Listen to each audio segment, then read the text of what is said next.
Durante el siglo XIX el mundo en general sufrió un gran cambio.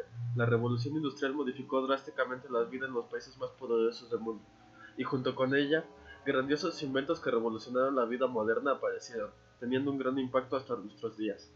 Dos de ellos en específico significaron una revolución en el mundo del arte, abriendo todo un abanico nuevo de posibilidades en la expresión humana: la fotografía y el cine. La fotografía nació a principios del siglo XIX. En el año 1816, el científico francés Nicéphore Niepce, durante una búsqueda experimental para obtener una imagen fiel del original para su posterior utilización en litografía, obtuvo las primeras imágenes fotográficas a las que llamó heliografías, aunque la fotografía más antigua que se conserva es una imagen obtenida en 1826 con la utilización de una cámara oscura y un soporte sensibilizado mediante una emulsión química de sales de plata. Niepce comenzó sus investigaciones necesitando 8 horas de exposición a plena luz del día para obtener sus imágenes. En 1839, Louis Daguerre hizo público su proceso para la obtención de fotografías basado en la plata denominado daguerrotipo, que resolvió algunos problemas técnicos del procedimiento inicial de Niepce y reducía los tiempos necesarios de exposición. El daguerrotipo fue el primer procedimiento fotográfico divulgado internacionalmente. Constaba de una placa metálica protegida por un cristal, que se metía dentro de un estuche después de revelada, completamente aislada. Así era como se entregaban los daguerrotipos a los clientes. Casi al mismo tiempo, Hércules Florence, Hippolyte Boillard y William Fox Talbot desarrollaron otros métodos diferentes. El creado por William Fox Talbot se basa en un papel cubierto con cloruro de plata. El calotipo está basado en un papel sensibilizado con nitrato de plata y ácido gálico que tras ser expuesto a la luz será posteriormente revelado con ambas sustancias químicas. Este procedimiento resulta ser muy cercano a la fotografía actual, pues de este proceso se obtenía una imagen en negativo que se podía positivar cuantas veces fuera necesario después. Para ello se baña el papel negativo en cera derretida para que se vuelva transparente y así, tras someterlo un poco de luz o por contacto sobre otro papel idéntico, se obtiene una imagen en positivo. El procedimiento fue patentado en el año 1841 en Inglaterra, lo cual limitó significativamente su internacionalización, a diferencia de otros procedimientos. El daguerrotipo fue ampliamente utilizado por dibujantes y pintores de la época, que lo utilizaban como boceto o lo retocaban de tal modo que pareciera un dibujo, llegando incluso a colorearlo. El invento fue muy criticado por pintores y dibujantes, aunque muchos de ellos no dudaban en usarlo. La diferencia de tiempos de exposición del daguerrotipo comparado a la del calotipo también tienen que ver con la diferencia entre el proceso intelectual. Daguerre considera que la cámara oscura es la causa de la variación del tiempo de exposición, mientras Talbot identificaba el soporte como el causante. Talbot tenía la ecuación correcta. A la vez que se daba la búsqueda de un mejor lente, la búsqueda de nuevos soportes fotográficos se efectuaba por parte de los primeros fotógrafos seguidores de Daguerre. Collodion húmedo es un procedimiento fotográfico creado en el año 1851 por Gustave Le Gray, que fue el primero en indicar un procedimiento con este compuesto, consiguiendo imágenes mediante el revelado con sulfato de protóxido de hierro. Frederick Scott Archer publicó ese mismo año en Inglaterra un estudio de tal compuesto. El método se basa en la utilización del collodion, una especie de barniz líquido vertido a las placas de vidrio que se sensibilizaba en nitrato de plata. Las placas de vidrio tenían que estar muy limpias para poder obtener imágenes nítidas y sin manchas. Se llama collodion húmedo porque la placa debía permanecer húmeda durante todo el procedimiento de toma y revelado de las imágenes. Esto suponía que los fotógrafos tenían que llevar consigo el laboratorio fotográfico a fin de preparar la placa antes de la toma y proceder a revelarla inmediatamente. Comenzó así el uso de tiendas de campaña y carrozas reconvertidas en laboratorios para los fotógrafos que trabajaban en el exterior. Uno de los inconvenientes de este método era el de la fragilidad de las placas de vidrio empleadas como soporte, que a veces acababan rayadas o rotas. Su generalización motivó el abandono del empleo de otros procedimientos como el daguerrotipo, ya que permitía obtener varias copias y también supuso la popularización del acceso al mercado de imágenes de famosos por parte de la burguesía y las escasas clases medias. A la vez que se daba el apogeo del proceso del collodion, el proceso de gelatina bromuro apareció. Consiste en un procedimiento fotográfico creado en el año 1871 por Mandos y mejorado en el año de 1878 gracias a los trabajos de Charles Bennett, que acabó desplazando definitivamente en el año 1882 al collodion húmedo. Este proceso básicamente supone el empleo de una placa de cristal sobre la que se extiende una solución de bromuro, agua y gelatina sensibilizada con nitrato de plata, que ya no necesita mantener húmeda la placa en todo momento. lo cual pone fin a uno de los grandes inconvenientes del collodion. Al conseguir Charles Bennett mejorar la sensibilidad de la gelatina bromuro dejando secar durante más tiempo la placa emulsionada, consiguió rebajar el tiempo de exposición en un cuarto de segundo. El afán de buscar un soporte más práctico que el cristal hace que el collodion y otros similares nos lleven hacia 1886, donde aparece la celulosa como superficie fotográfica. Otro tema de particular importancia para la fotografía del siglo XIX fue el movimiento. Desde 1863, Étienne Jules Marie, médico, fotógrafo e investigador francés, destacó por sus investigaciones en el estudio fotográfico del movimiento. Perfeccionó los primeros fundamentos de su método fotográfico, que estudiaba el movimiento utilizando instrumentos de registro y gráficos. A su vez, la influencia de Muybridge y las personas próximas a Marie, incluyendo Alphonse Pénaud, llevaron al fisiólogo a estudiar las fotografías para el estudio del movimiento. Marie quedó admirado por los resultados que Muybridge había conseguido en Palo Alto, pero insatisfecho por la falta de precisión en las imágenes de pájaros, en 1882 perfeccionó el fusil fotográfico, inspirado por el revólver fotográfico, inventado en 1874 por el astrónomo Jules Janssen y capaz de tomar 2 exposiciones en un segundo. Marie abandonó rápidamente su fusil y en 1882 inventó una cámara de placa fija cronometográfica, equipada con un obturador de tiempo. Utilizándola, tuvo éxito al combinar en una placa varias imágenes sucesivas en un simple movimiento. En 1888, Marie de nuevo mejoró su invento reemplazando la placa de cristal por una larga tira de papel sensible, la primera película sobre papel, que tomó 20 imágenes en un segundo. Sus trabajos, ampliamente difundidos por la prensa internacional, fueron una fuerte inspiración para Thomas Edison y Louis Lumière, entre otros. Cuando aparece la fotografía, esta se destina a realizar actividades que hasta ese momento se hacían a través de la pintura. La demanda social y la necesidad de expresión determinaron en ese momento los temas que más iban a tratar. Estos primeros temas se fueron agrupando en una clasificación o géneros que tenía mucho que ver con la pintura. Es más, se trataba de los géneros pictóricos más representativos en el momento de la aparición de la fotografía: retrato, paisaje y naturaleza muerta. Estos 3 géneros se convirtieron, por tanto, en géneros fotográficos. Habría que añadir un cuarto género, que es estrictamente fotográfico, nacido por y para la fotografía, que es el reportaje. En 1839 se hace público el invento del daguerrotipo, siendo su primera aplicación práctica la producción de retratos. El resultado de estos retratos fue decepcionante. El problema era que el tiempo de exposición requerido era muy largo, por lo que los modelos aparecían móviles. A partir de la segunda mitad del siglo XIX avanza la técnica y se consigue una mayor naturalidad en el retrato. Uno de los retratistas que mejor aprovecha esta técnica fue Nadar. Descubrió la capacidad que tiene el rostro humano para reflejar la personalidad. Intenta que sus modelos tengan carácter, que digan algo. Nadar le pone un sello artístico al retrato.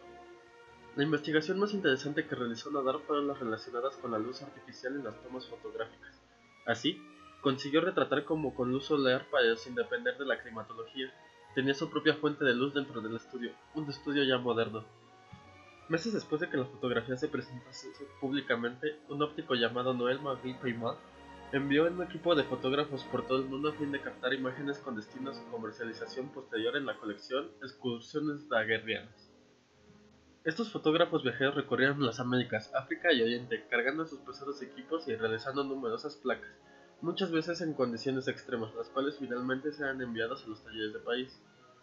Ya que subyace en las excursiones daguerrianas se encuentra asimismo la pintura romántica de la época que venía recurriendo a la representación de estos paisajes en parecidos términos estéticos. A finales de 1840, cuando el calotipo permitió sustituir al metal por el papel, la fotografía de viaje tuvo su verdadera difusión y a partir de 1850 los paisajes de moda son Italia, Grecia y Turquía. El 4 de marzo de 1880, el Daily Graphic de Nueva York hizo la primera publicación de noticias en fotografía real de la historia. Innovaciones posteriores siguieron a esta y en 1887 se inventó el flash, lo que permitió que los periodistas pudieran hacer tomas en exteriores en condiciones pobres de luz. La práctica de ilustrar historias noticiosas con fotografías fue posible gracias al desarrollo de la imprenta y a las innovaciones de la fotografía que ocurrieron entre 1880 y 1897. Como ya se había mencionado antes, Jules Marie y Muybridge habían sido precursores de los hermanos Lumière, pero también hizo falta la aportación del médico y fisiólogo Peter Mark Roget, que en 1824 escribe el Tratado de la Persistencia Retiniana, que dicta que la asociación de imágenes a gran velocidad es captada por la retina como un movimiento constante. A partir de este estudio, juguetes y aparatos fueron lanzados como lo son el fenaquistiscopio, el fantascopio, el zootropo y el estroboscopio. No fue hasta 1892 que Emile Renault, mejorando el praxinoscopio, introduciendo espejos en el mecanismo, logró proyectar sobre una manta blanca una sucesión de dibujos que aparentaban moverse, dando el nacimiento de los dibujos animados. A su vez, Thomas Alva Edison en Estados Unidos de América buscaba una forma de combinar el kinetoscopio y el fonógrafo para representar una imagen en movimiento.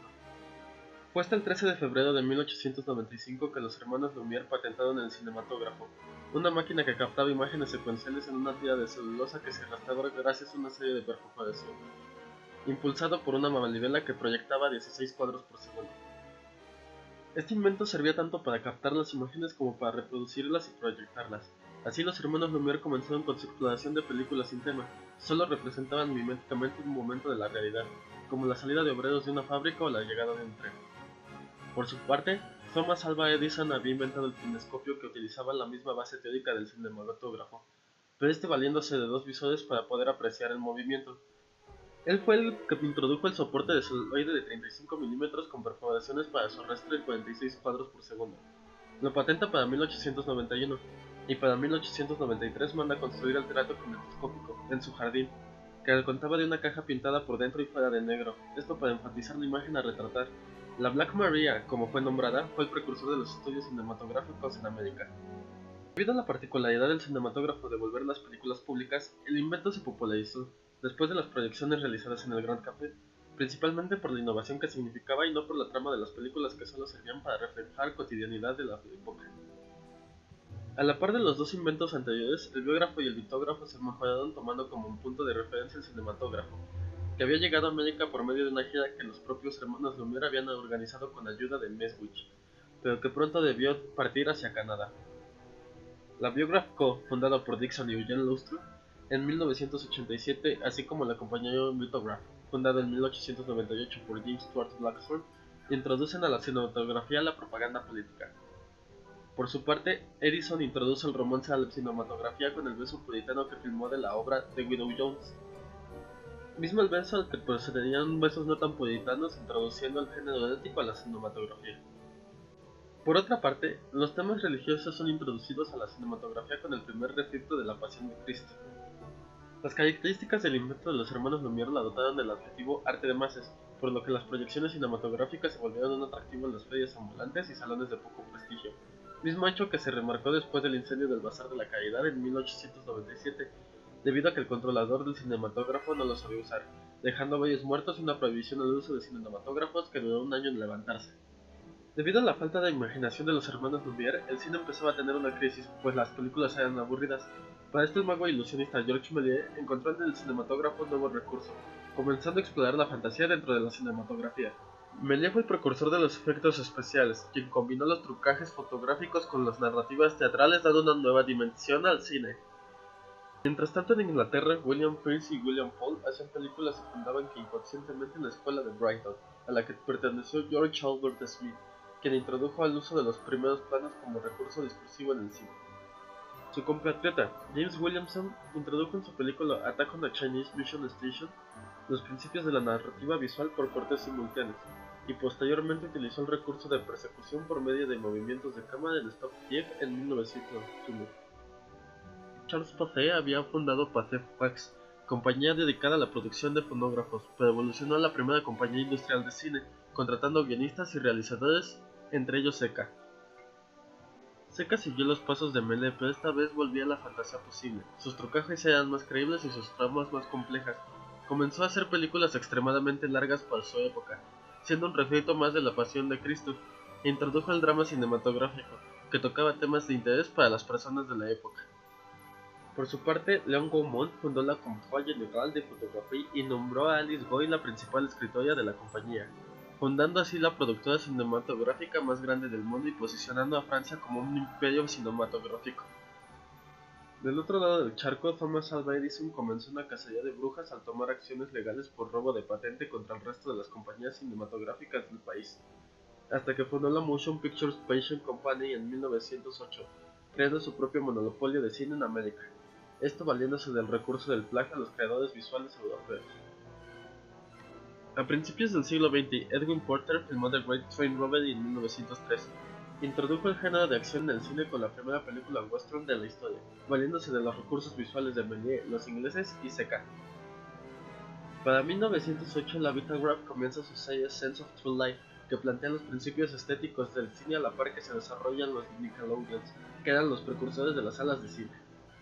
En el mismo año en Francia se funda la Film d'Art por Charles Labarthe y André Colmet, compañía que intenta enriquecer y dar prestigio al cine, pero lo único que hace es retrocederla a volver a firmar escenas teatrales, esta vez con la noción de estrella que Hollywood explotará posteriormente.